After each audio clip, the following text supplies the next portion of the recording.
how would we know that the moment of remembrance of God is original یا it is actually an illusion؟ یہ کوئی فریب نفس تو نہیں ہے، ہم کیسے پہچان کریں؟ دیکھو یار، بہت اچھا سادہ سا ٹیسٹ ہے یہ، بات میں بڑی مختصر کو ٹرائی اٹ۔ خدا کا کہنا یہ ہے کہ الا بذکر اللہ تطمئن القلوب، کہ جو مرضی کر لو، جتنے مرضی پیسے کما لو، عزتیں کما لو، رسوخ بنا لو، گورنر ہو جاؤ، وزیر اعظم ہو جاؤ، تمہیں اطمینان قلب نہیں دوں گا۔ اور اگر کوئی ہوگا، اگر تمہیں فیل ہوگا تو پارشل ہوگا، ایک لمحہ دو لمحہ، دن دو دن، زیادہ زیادہ مہینے کا عمر نصیب ہوا، پھر تمہاری زندگی اسی بے چینی اور اضطراب کا نشان بن جائے گی۔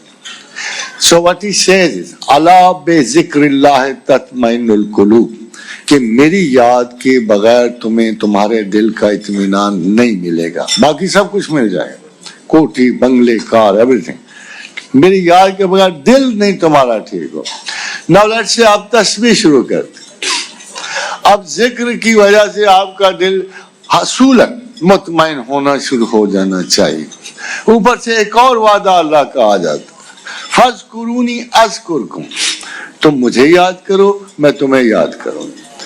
اب اس کا نتیجہ کیا ہے؟ اگر آپ تسبیح شروع کر دو، ذکر و اذکار شروع کر دو، دل اطمینان میں چلا جائے، خدا تمہیں یاد کرنا شروع کر دے، تو نتیجہ کیا نکلے گا؟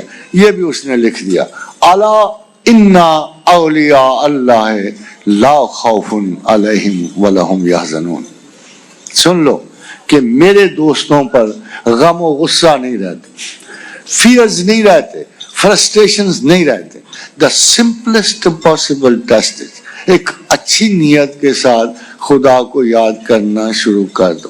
ایک اور بات بتاؤ، ایک شخص کیا بہت بڑے پیر و فقیر تھے، حضور عالم بالا سے اترے ہوئے تھے، عرض کی کہ میں خدا تک پہنچنا چاہتا ہوں۔ کہا اچھا، پھر تھوڑی سی نظریں گرم فرمائی، کہا تم میں تو ہم کتب وقت بننے کا جوہر پاتے ہیں۔ بڑی خدمت کرائی، مٹھی چاپی، ہر چیز کی، 15 سال گزر گئے۔ آخر اس غریب نے عرض کی، حضور وہ کتبیت کہاں گئی جو مجھے ملنی تھی؟ سرکار نے فرمایا، ہم تو عطا کرتے تھے، تم میں جوہر ہی نہیں ہے۔ خاتون حضرات، at least one should be very sensible۔ امام ابن سیرین نے کہا تھا کہ خوب اچھی طرح دیکھ لیا کرو کہ مذہب لیتے کہاں سے ہو۔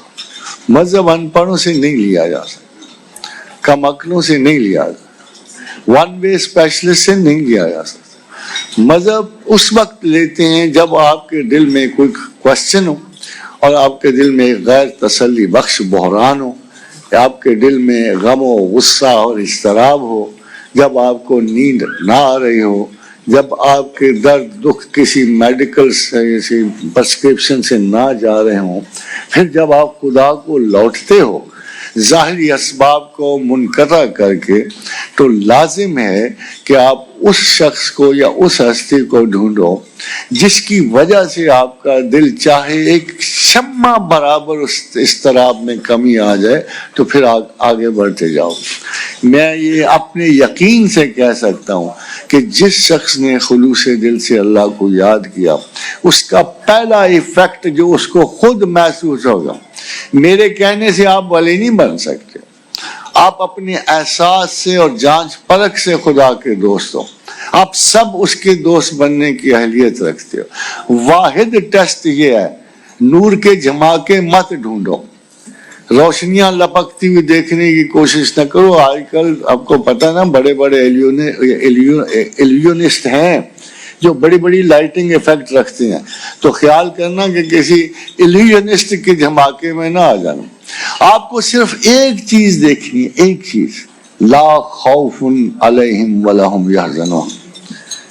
کیا خدا کو یاد کرنے کے بعد mark it today in whatever psychological conditions you are today, in whatever pattern of thought, whatever torture you are suffering, whatever discontentment is in your heart, اس کو مار کر لو آج۔